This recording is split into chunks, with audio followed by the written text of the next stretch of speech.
সুস্বাগতম। হরে কৃষ্ণ নামামৃত চ্যানেলে আপনাদের সবাইকে স্বাগত জানাই।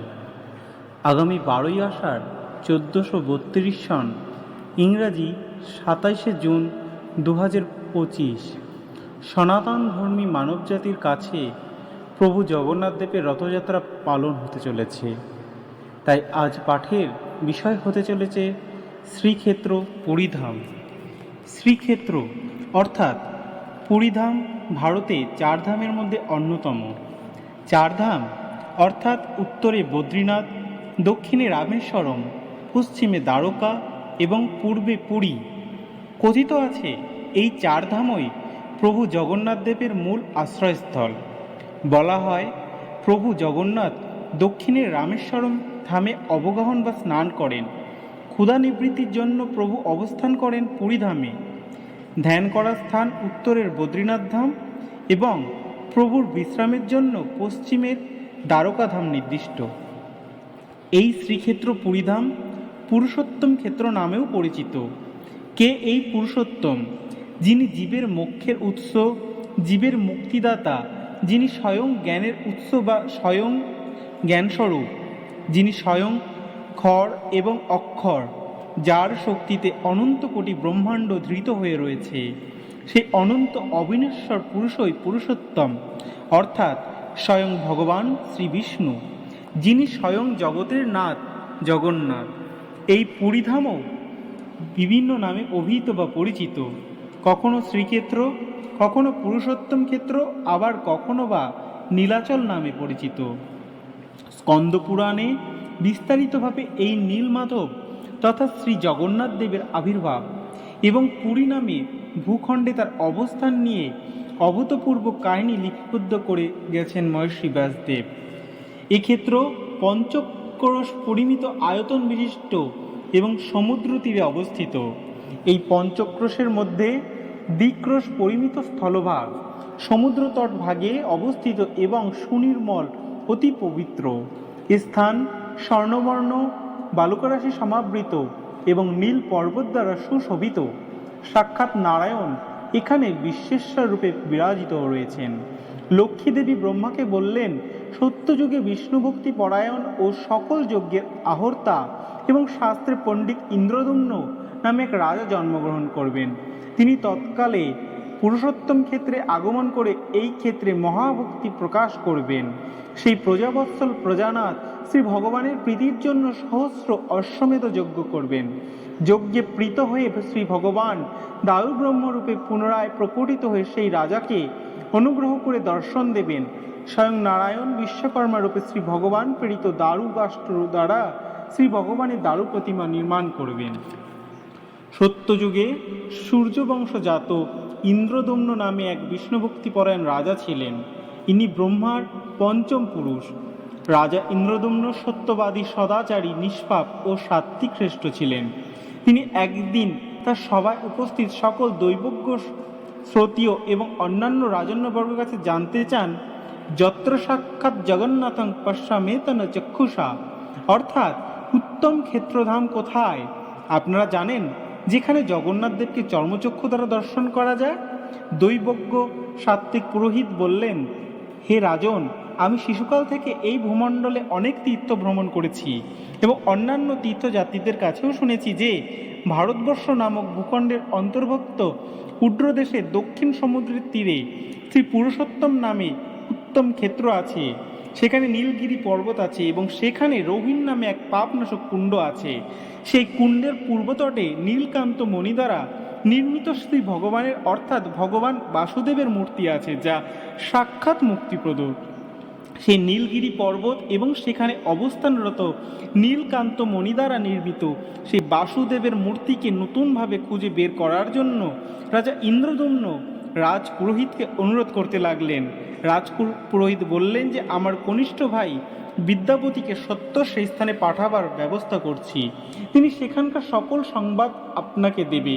রাজা ইন্দ্রদম্ন আশ্বস্ত হলেন এবং যথাসময়ে বিদ্যাপতিকে সত্যায়নপূর্বক শুভক্ষণে নীলমাধবের সংবাদ আনয়নের জন্য প্রেরণ করলেন। অনন্তর পুষ্পক রথে আরোহণ করে শ্রী জগন্নাথ দেবকে স্মরণ করতে করতে বিদ্যাপতি নীলমাধবের খোঁজে যাত্রা শুরু করলেন। দীর্ঘ পথ অতিক্রম করার পর ওড্র নামক দেশ তার দৃষ্টিগোচরে আসে। এরপর আরও কিছু পথ অতিক্রম করার পর ঘন বন পর্বত বেষ্টিত এক দুর্গম স্থানে তিনি অবতরণ করেন। হৃদয়ে বাসুদেবের স্মরণ করতে করতে ওই গহন বনে অন্বেষণ করতে থাকেন কোথায় নীলমাধব অবস্থান করছেন। এইভাবে বেশ কিছুক্ষণ খোঁজবার পর তিনি বিশ্বাবসু নামে একজন বৃদ্ধ শবরের সাক্ষাৎ পান। সেই বৃদ্ধ শবর বিশ্বাবসু বেদজ্ঞ ব্রাহ্মণ পণ্ডিত বিদ্যাপতিকে বললেন, হে বিপ্র, তুমি কোথা থেকে এই কাননে এসেছো? বিদ্যাপতি বললেন যে সে অবন্তিপুরবাসী বিষ্ণুভক্ত সাত্ত্বিক শ্রেষ্ঠ রাজা ইন্দ্রদম্নর ইচ্ছা পূরণের জন্য নীলমাধবের খোঁজে এসেছে। নীলমাধবকে দর্শন করে সেই সংবাদ রাজা ইন্দ্রদম্নের কাছে পৌঁছে দেওয়াই তার এই স্থানে আগমনের কারণ। এই কথা শুনে সর্বশ্রেষ্ঠ বিশ্বাবসু চিন্তিত হয়ে বললেন, যদি এই ব্রাহ্মণকে নীলমাধব দর্শন করানো হয় তবে জনলোকে এর সংবাদ প্রচারিত হবেই, আর যদি দর্শন করতে বাধা দেওয়া হয় তবে ব্রাহ্মণ হয়তো অভিশাপ প্রদান করবেন। এদিকে সর্বশ্রেষ্ঠ বিশ্বাবসু প্রাচীন জনপ্রবাদও স্মরণ করলেন যে এই স্থানে নীলমাধব ভূমিতলে অন্তর্হিত হওয়ার পর মহাপরাক্রমশালী ইন্দ্রদম্ন নামে কোনো নৃপতি এখানে এসে সহস্র অশ্বমেধ যাগপূর্বক ভগবান শ্রীবিষ্ণু তথা নীলমাধবকে দারুময় রূপে স্থাপন করবেন। বিশ্বাবসু এরূপ চিন্তা করার পর বিদ্যাপতিকে বললেন, হে চলুন দ্বিজশ্রেষ্ঠ নীলমাধব দর্শন করবেন। এক অসীম অপ্রকাশ্য উৎকণ্ঠার সমাধান হতে চলল। বিদ্যাপতি এবং বিশ্বাবসু ধীরে ধীরে পায়ে পায়ে ওই নির্জন পর্বত গ্রহণ অরণ্যে লুক্কায়িত নীলমাধবের সামনে এসে দাঁড়ালেন। বিদ্যাপতি আর পারলেন না দাঁড়িয়ে থাকতে। কৃতাঞ্জলি ফুটে নতজানু হয়ে নতমস্তকে প্রণাম নিবেদন করে প্রাণ গোবিন্দের স্তব শুরু করলেন। বিশ্বাবসু বেদজ্ঞ বিদ্যাপতিকে বললেন, হে ব্রাহ্মণ, এই নীলমাধবের মূর্তি আপনাদের নৃপতি ইন্দ্রদম্ন দর্শন করতে পারবেন না। ভগবান শ্রী নীলমাধব অন্তর্হিত হবেন বলে যমের কাছে প্রতিজ্ঞাবদ্ধ। তাই স্বল্পকালের মধ্যে শ্রী ভগবান স্বর্ণ বালুকা দ্বারা আবৃত হবেন। এরপর বিদ্যাপতি এবং বিশ্বাবসু অনেক কথা আলোচনা করার পর রথারূঢ় হয়ে বিদ্যাপতি অবন্তিনগরে প্রত্যাবর্তন করেন এবং রাজ সমীপে সেই নীলকান্ত মণিময় নীলমাধবের রূপ গহন জঙ্গলাকীর্ণ পার্বত্য অঞ্চলের কথা সর্বশ্রেষ্ঠ বিশ্বাবসুর কথা নিবেদন করেন। রাজা ইন্দ্রদম্ন এই সকল বৃত্তান্ত শুনে রোমাঞ্চিত শিহরিত হয়ে উঠলেন। তার চোখ ভক্তি প্রেমাশ্রু বিনর্গিত হতে শুরু করল।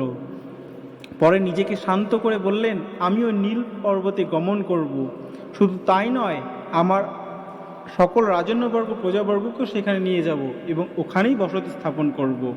সকলকে নিয়ে বিশেষ করে ঋষি নারদকে সাথী করে রাজা ইন্দ্রদম্ন পুরুষোত্তম ক্ষেত্রে এসে উপস্থিত হলেন। কিন্তু সে নীলগিরি পর্বতের উপস্থিত হয়ে রাজা ইন্দ্রদম্ন জানতে পারলেন যে ইতিমধ্যে সে নীলমাধব স্বর্ণ বালুকা দ্বারা আবৃত হয়ে ভূতলে লীন হয়েছেন। এই সংবাদ রাজা ইন্দ্রদম্ন অতিশয় হতাশ ও বিমর্ষ হয়ে বাহ্যিক জ্ঞান শূন্য হয়ে সংজ্ঞাহীন হয়ে পড়েন। ধীরে ধীরে রাজা ইন্দ্রদম্নের চেতনা ফিরে আসে এবং তিনি তখন ব্রহ্মাপুত্র ঋষি নারদের পদতলে বসে তার বিফল ভাগ্য পরিহাসের কথা চিন্তা বিলাপ করতে থাকেন। তখন ঋষিবর নারদ রাজাকে আশ্বস্ত করে বললেন, মহারাজা, আমরা সকল বিঘ্ন বিনাশক জগৎ পূজনীয় শ্রী ভগবানের শ্রী নরসিংহ মূর্তি প্রতিষ্ঠা করে সহস্র বৎসরব্যাপী অশ্বমেধ যজ্ঞ করে শ্রী ভগবানকে তুষ্ট করব। অতএব আর বিলম্ব করা উচিত নয়। আমরা যথাশাস্ত্র মতে অশ্বমেধ যজ্ঞ শুরু করি। স্কন্দপুরাণ অনুযায়ী ভগবান শ্রীবিষ্ণু তার অভিন্ন হৃদয়ভক্ত রাজা ইন্দ্রদম্নের মনের ঐকান্তিক ইচ্ছার জন্য এবং স্বয়ং নারায়ণ ছুতার বেশে এসে শ্রী ভগবানেই প্রেরিত দ্বারা মূর্তি চতুষ্ট সৃষ্টি করলেন। মূর্তি চতুষ্টয় অর্থাৎ প্রভু জগন্নাথ, প্রভু বলভদ্র, লক্ষ্মী স্বরূপা সুভদ্রা দেবী এবং সুদর্শন চক্র। রাজা ইন্দ্রদম্নের নীলমাধব দর্শনের ইচ্ছা পূরণ করে স্বয়ং নীলমাধব দারুব্রহ্মরূপে প্রকটিত হলেন। এই হলো স্কন্দপুরাণ অনুযায়ী শ্রী জগন্নাথ দেবের রূপ শ্রী ভগবান নারায়ণের মর্তে প্রকাশিত হওয়ার ঘটনাবলী। এবং এই পৌরাণিক উপাখ্যান অনুযায়ী রাজা ইন্দ্রদম্নর পত্নী ছিলেন গুণ্ডিচা দেবী। সেই গুণ্ডিচা দেবী প্রভু জগন্নাথের মাসি রূপে সমধিক পরিচিত ও প্রচলিত। বছরে একবার প্রভু জগন্নাথ, প্রভু বলভদ্র এবং সুভদ্রা দেবী তিনজনে তিনটি রথে করে নির্দিষ্ট দিনে 7 দিনের জন্য মাসির বাড়ি অর্থাৎ গুণ্ডিচা মন্দিরে আসেন এবং 7 দিন পরে পুনরায় মূল মন্দিরে ফিরে যান। এই 3টি রথের ভিন্ন ভিন্ন নামও আছে, যেমন প্রভু জগন্নাথ দেবের রথ নান্দিঘোষ রথ নামে পরিচিত, প্রভু বলভদ্রের রথ তালধ্বজ রথ এবং দেবী সুভদ্রার রথ দর্পদলন রথ নামে পরিচিত। তিনটি রথের যেমন তিনটি নাম বা পরিচয়, তেমন এই তিন রথের রশি বা দড়িরও তিনটি ভিন্ন ভিন্ন নাম বা পরিচয় আছে। শ্রী জগন্নাথ দেবের নান্দিঘোষ নামক রথের রশির নাম শঙ্খচূড় নাগিনী। শ্রী বলভদ্রদেবের তালোধ্বজ রথের রশির নাম বাসুকী নাগ এবং লক্ষ্মী স্বরূপা সুভদ্রা দেবীর দর্পদলন নামক রথের রশির নাম স্বর্ণচূড়া নাগিনী। স্কন্দপুরাণ অনুযায়ী শ্রী জগন্নাথ দেবের 12টি যাত্রা বা উৎসবের মধ্যে রথযাত্রা বা শ্রী গুন্ডিচা যাত্রা সবচেয়ে বিখ্যাত ও গুরুত্বপূর্ণ বলে অভিহিত। এই রথযাত্রা উৎসবের দিন হিসেবে আষাঢ় মাসের অর্থাৎ জুন জুলাই উজ্জ্বল পর্বে এবং আষাঢ় মাসের শুক্লা দ্বিতীয়া এই উৎসব পালিত হয়। ওং শ্রী গুরু জয়, ওং শ্রী গুরু জয়, ওং শ্রী গুরু জয়। ভিডিওটি ভালো লাগলে অবশ্যই লাইক করবেন এবং কমেন্ট করে আপনাদের মতামত জানাবেন। আর হ্যাঁ, চ্যানেলটি সাবস্ক্রাইব করতে একদম ভুলবেন না।